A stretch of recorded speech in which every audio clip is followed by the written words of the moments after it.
it's like something clicks in my head that, oh, you're crying, oh hell no, we're not doing that, and I would snap out of it. And I didn't even understand that that was a trauma response from my childhood. Hey queens, welcome back to my channel. Welcome back.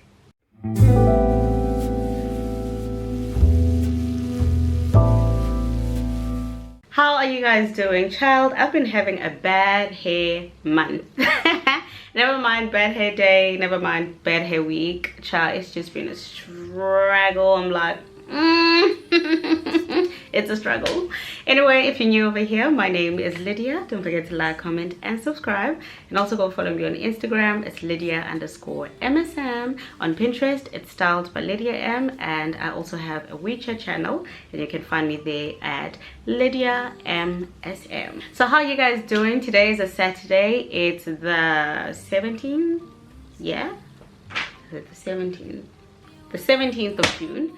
It's a Saturday. It's 38 degrees outside. The air quality is trash, and I was like, let's just sit down and record episode 2 of Lydia's Diary. I hope you already watched episode 1 and you kind of sort of enjoyed it. And since I'm in the spirit of just talking into a camera, I thought it's time for us to record episode 2. Alright, so before I get into the video, let me just walk you through what I'm wearing. The dress is from H&M. It's a cute faux wrap baby doll-esque style dress, which I got from H&M back in 2019. I really love it. And in case you're missing it, the theme for Lydia's Diary is pink, so you're gonna see me in a whole lot of pink. Okay.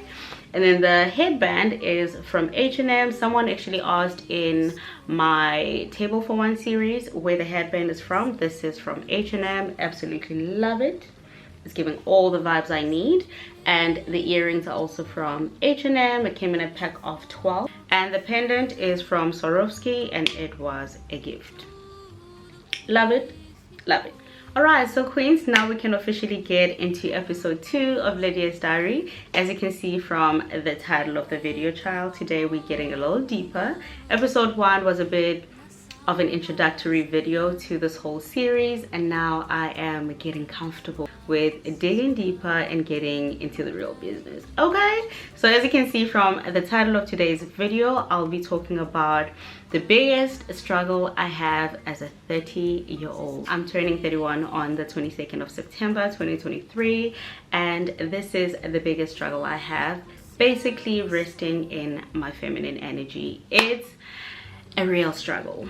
It's a struggle. I know a lot of people, when we're thinking feminine energy, we're thinking, oh, she wears dresses and skirts, whatever. Listen, I do all of that, but I'm talking about internally. The internal vibes, okay? Externally, we all good.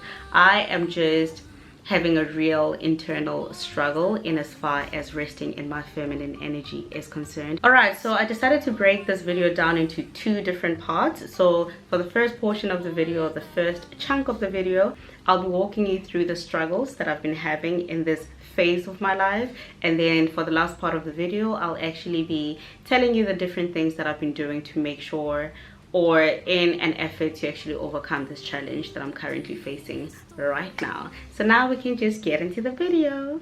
So the first part that I want to talk about, which I noted down, is a disconnection to my emotions.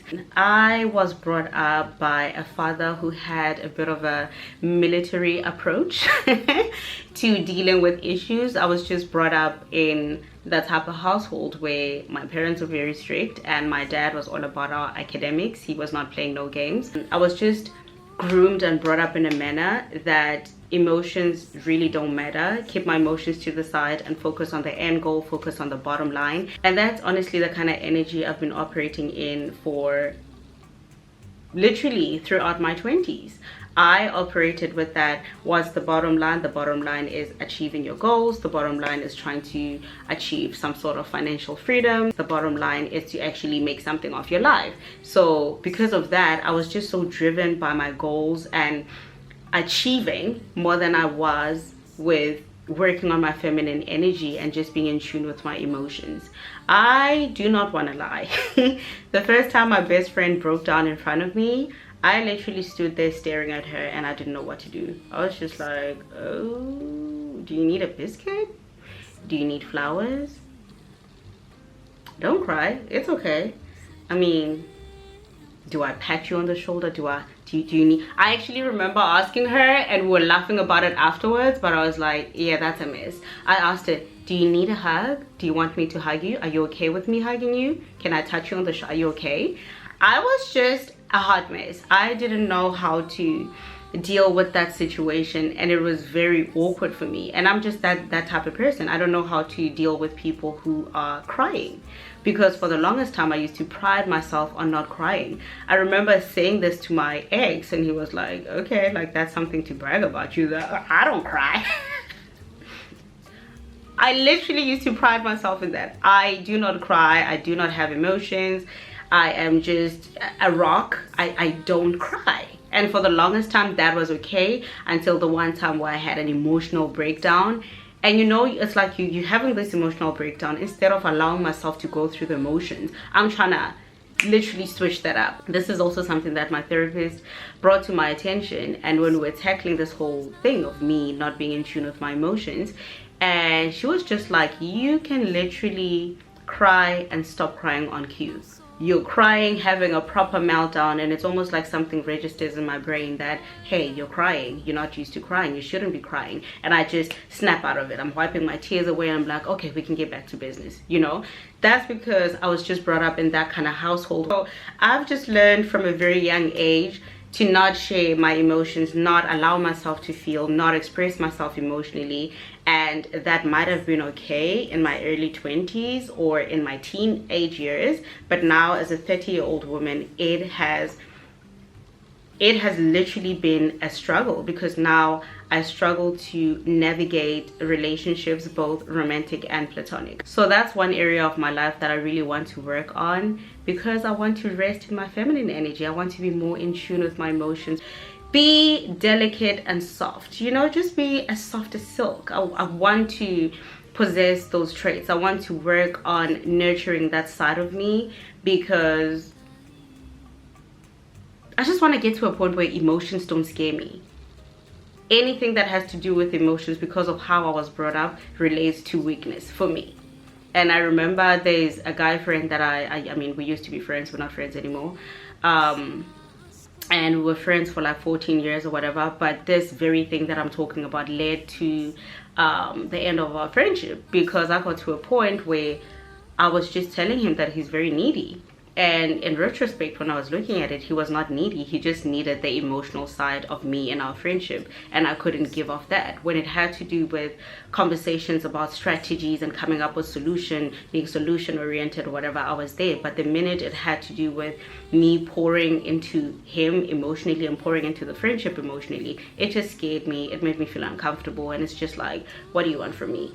And that translated to everything else, all my other friendships, and it shed a light on how I navigated relationships. Because like I said, if it has to do with trying to fix the person, fix the problem, I am there. When it has to do with requesting and requiring emotions from me, I'm sorry, cannot do it. Find somebody else to do it.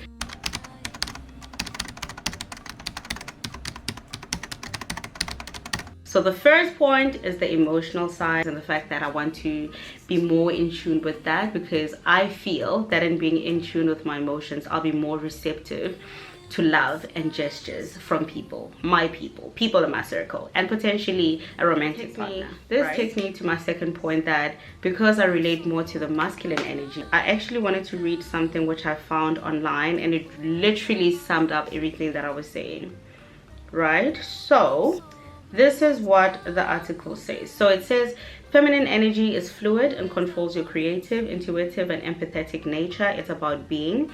Masculine energy is logical and governs your rational, focused, and analytical thought. It's about doing. So I relate more to the masculine energy element. I am all about that. Analytical, focused, rational, logical. If it has to do with all of that, count me in. I'm coming to the party. But in as far as just being, and being in that position where you're just receiving and having things being done for you, I struggle with that. Like I said, this takes me to my second point. I want to stop being, I need to be the provider, the caretaker. I've always operated in that level, and I am sick and tired of it. I am sick and tired of it. Lydia wants to be soft, Lydia wants to be delicate, Lydia wants to rest in her feminine energy, and it's quite a struggle to get myself from this to that. So basically that's the second point, the fact that even in my family structure, some financial responsibilities have fallen on me over the past couple of years. So I've just always been in this position where I'm a provider. I'm in a position where I'm constantly doing for others that I don't know what it feels like to just rest and allow for things to be done for me. I don't know how to receive. I'm just not used to that. I'm not used to that. I'm not used to being taken care of. I'm not used to people pouring into me and doing for me, because I'm used to being in this position of being a provider. I'm used to being in this masculine vibe where I'm actually a doer instead of a person who is receiving. So that's the biggest struggle that I have right now. I am just so tired of that and I want to snap out of it. But it's almost as if, because I've internalized it for so long as it being part of who I am, I'm struggling to detach myself from that. It's almost as if what can I say? It's almost as if I am switching up on who Lydia is. I'm struggling to really snap out of that, but I really want to snap out of it and get to a point where, like I said, I can rest in my feminine energy and just be used to things being done for me. And one person who I really need to give props to is my best friend Erica. I love Erica so much now that I'm talking about the whole topic of receiving, because she is one person who has taught me to be receptive, taught me to accept things being done for me. At the beginning of our friendship, I was just like, okay, this girl is weird. Like, why are you buying me random gifts and you're trying to do all these cute little things for me? I'm used to being the doer. I'm used to being the provider. I'm used to being in a position where I'm overextending myself for other people. I'm not used to receiving. And she would just do random stuff for me. And I was just like, okay, it's probably the initial stages of our friendship. It's gonna die out. We've been friends since 2019 and still the same energy. Still the same energy. And I think in time, being in a position where I have someone like her who was just effortlessly, unprovoked, just pouring into me, it's helped me to actually nurture some of the relationships that I already had, because I was always in the position of overextending myself, like I said, being a provider, that I would even go without just to make sure that other people are okay. And that is not a healthy way of living, right? And I noticed that when I started approaching things in that manner, I even lost some people in my life, because now it's like I'm used to you just providing and doing and not asking, and now you've stopped doing the very thing that I love about you. And it's like it created a bit of friction in the relationships and the friendships, and they ended. And I was okay with that, because I had started actively working on the journey of healing myself and healing that part of me, because that's clearly operating from a very traumatic place.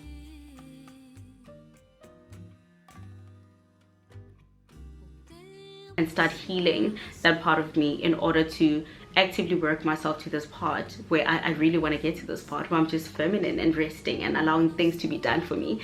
But like I said, going back to my friendship with Erica, she is an amazing friend. She has taught me how to receive. She has taught me how to receive and just allow someone to love me the way that they want to love me. Just instead of constantly being a provider and constantly giving and pouring from an empty cup, I have this person who came into my life, and it's like she helped to tap into a part of me where it's like, you can give, it's okay, and you can do for others and you can provide, as long as it comes from a healthy place and it does not come from this toxic, traumatized place that it used to come from. So shout out to you, my Scrubbilicious. I love you so much, girl. I love you so much. Like, oh my gosh, that's my girl. And it's so funny that it's almost as if I had to be in friendship with her in order to repay my existing friendships which I had before I even met her. It's just a totally different story for another day. Going back to the second point, like I was saying, the whole provider thing, just being in that position where I have a lot of demand placed on me financially, emotionally, spiritually, whatever, from my people, and I'm just used to giving. It's almost as if I was overcompensating for my lack of ability to receive by giving. And it got to a point where I realized that, like I said, I was overextending myself, I was stretching myself too thin, and I was basically getting to a point where I was pouring from an empty cup. And the reason why I'm actually emphasizing this point again is because of a point that I had noted down here, which is a savior complex and internalized failure. That kind of goes back to the point that I made about being a provider. Because I'm a provider, I feel like I also need to be a fixer. Because I'm a fixer, I have a savior complex, and my inability to do all those things results in me internalizing that as failure. And that's something that I also have had to deal with, because I feel like operating in that space has led me to going back to this place of not being in tune with my emotions, because everything just has to be, I need to think of a way I can actually maximize my capacity in this position so that I'm able to stretch myself and extend myself and provide to these people, and my inability to do that is internalized as failure. And if I'm failing, now I am becoming more critical, trying to find more solutions of how I can get myself to this level in order to give at a higher level to these people on the right. It's just so emotionally exhausting. It's emotionally exhausting. And through therapy, obviously, and me going through my journals, and I was reading the Lydia in 2018 who used to journal, and the Lydia in 2022, I was looking at my journals, because I have a journal for every year, and I was like, she has grown. This girl has come so far. But I still also have a long way to go, because like I said, I am still struggling with all these things that I mentioned, and I just want to get to a point where I'm just resting. I'm just resting, because if anybody knows me right now, I'm just in the process of manifesting my forever partner, my soulmate husband, and all of that. And it's so funny that I've always noted it down in my journal. My ideal relationship would be a person who does for me, because I'm so used to doing. But it's so funny that I've actually attracted people where I did the opposite of that. I was the one who was constantly overextending myself and pouring from an empty cup. And it gets to a point where once it hits you that you've actually been pouring from an empty cup, you get feelings of resentment and all of that, and it has a negative effect on the relationship. That was just an interesting thing that I noticed in my journals, that from 2018, whatever, when it came to me manifesting this ideal relationship in my mind, the point that is consistent is the fact that I wanted a partner who just does for me. But the thing about it is that I never noted down that I want to be in a position where I'm ready to receive, right? I am ready to receive. I am ready to just rest and receive, because I'm that type of person in relationship. I'm just planning a trip. I want to pay for everything. I want to see that you're okay. I want to make sure I have a solution for all the problems that you have. And it's like, when do you allow yourself to just rest and be taken care of? When do you allow the other person to fulfill that role of being a provider? So it's almost as if I'm competing with this person that I'm in a relationship with, right? And I noticed that this is probably my wounded feminine, and I need to work on nurturing that side of me, because I do want to get to that point where I allow myself to just rest in my feminine energy and allow somebody to step in to the role of being a provider, because I'm sick and tired being doing this from my early 20s. I'm a 30-year-old woman going on 31, and I just realized how emotionally depleted I was from this whole thing that I'm talking about here. So it's a lot, child. It's a lot. All right, so now that I've gone through all these different points, I'm moving on to the second part of the video, which is where I am telling you about the different things that I have been doing recently. These are some of the coping mechanisms which I obviously got from my therapy sessions, and this is what I'm doing to try to heal my wounded feminine and just get back to being in tune. Not get back to, because I was never in tune with my emotions, just get myself to a position and place where I am not in fight or flight mode. I am not in survival mode. I'm not in provider mode, but I'm actually resting in my femininity, in my feminine energy, and just letting somebody else take care of me.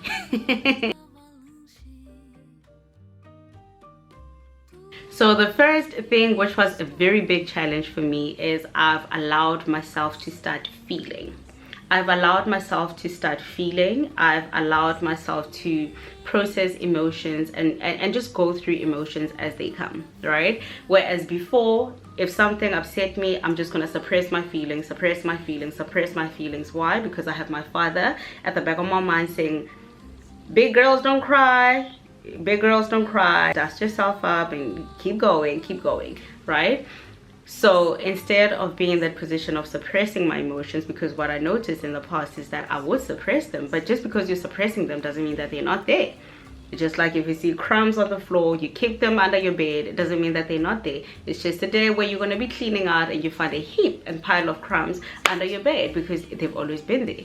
So that would lead to me having outbursts. You are literally freaking out on someone who did nothing. So basically the trigger does not warrant the reaction, and that's what I would see, that it's literally a minor thing that happened. This person said something that should not even be bothering me, but I am losing my, but that's because I've suppressed my emotions for such a long time. So the one thing that I'm allowing myself to do in this season of trying to work myself to that feminine place is allowing myself to cry, allowing myself to feel. Because even in the therapy sessions, she would be like, I noticed something that you've been doing in the last 3 sessions. You would literally, you're fighting your emotions. I can see that you want to cry, because you would be there saying, let it out, it's okay, let it out. I'm just there like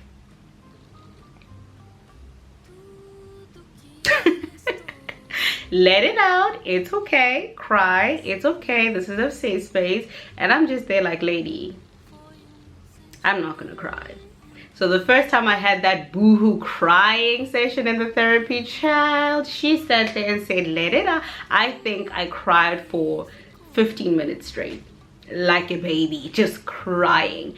And I think that's the day I had my breakthrough, because like I said, all these other times I would either be crying alone, or those mini sessions where I'd have a bit of a breakdown, I would literally snap out of it very quickly. And that's something that she brought to my attention. My therapist literally told me, in the last 3 sessions you are suppressing your emotions, you are literally forcing yourself to not cry, and when you do shed a tear, you wipe it off so quickly and snap out of it. And it's just amazing to watch how you can go from you're crying and now it's like something clicks in my head that, oh, you're crying, oh hell no, we're not doing that, and I would snap out of it.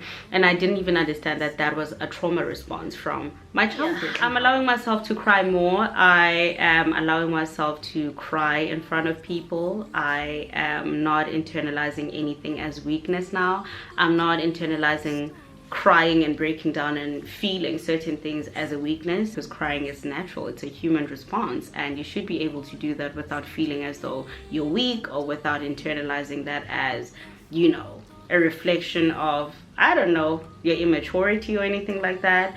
And I'm getting myself to a point where I have a positive relationship with my emotions, and I have a positive view on emotions and just crying. You're not crying because you're weak, you're crying because that situation really hurt your feelings. You're crying because you're disappointed, you're crying because you're feeling crappy. It's okay to cry. So I'm allowing myself to cry. The second thing that I've been struggling with, but slowly allowing myself to get into, is allowing people to do for me, allowing myself to receive. And like I said, the one person who has been a true trooper in that space and regard is Erica, my best friend. She has literally,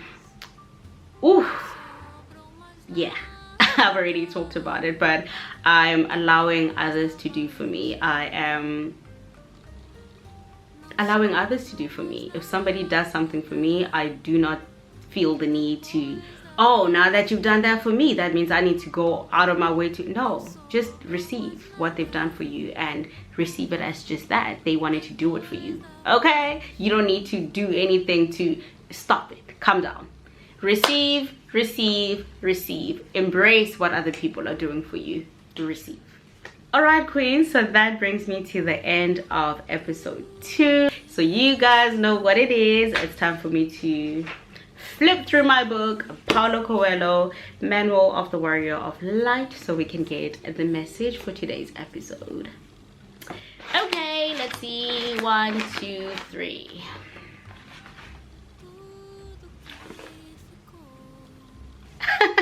So it basically says the warrior of light shares with others what he knows of the path. A warrior of light shares with others what he knows of the path. Anyone who gives help also receives help and needs to teach what he has learned. That is why he sits by the fire and recounts his day on the battlefield. A friend whispers, "Why talk so openly about your strategy? Don't you realize that by doing so you run the risk of sharing your conquests with others?" The warrior merely smiles and says nothing. He knows that if at the end of his journey he arrives to find an empty paradise, his struggle will have been a waste of time. I love that message. I love that message. So that basically translates to, as you are journeying through something, it literally resonates with me, because I feel like that's the whole vision for this Lydia's Diary series that I have. A warrior of light shares with others what he knows of the path. So as I'm healing through my healing journey and I'm sharing this with you guys, somebody else will benefit from this. Somebody else will benefit from my healing journey and everything that I am sharing through this series. I love that message. I love that message, and I feel like it truly speaks to me. You know, while you're going through your journey of life, not feeling as though when you are sharing your little pages out of your book of wisdom, you are sharing your strategy. And instead, you're actually helping somebody else to get to that place of paradise with you. I love that.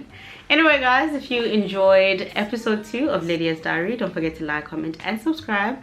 And also follow me on Instagram. It's Lydia_MSM. And I will see you, queens, in the next episode. Love you. Bye.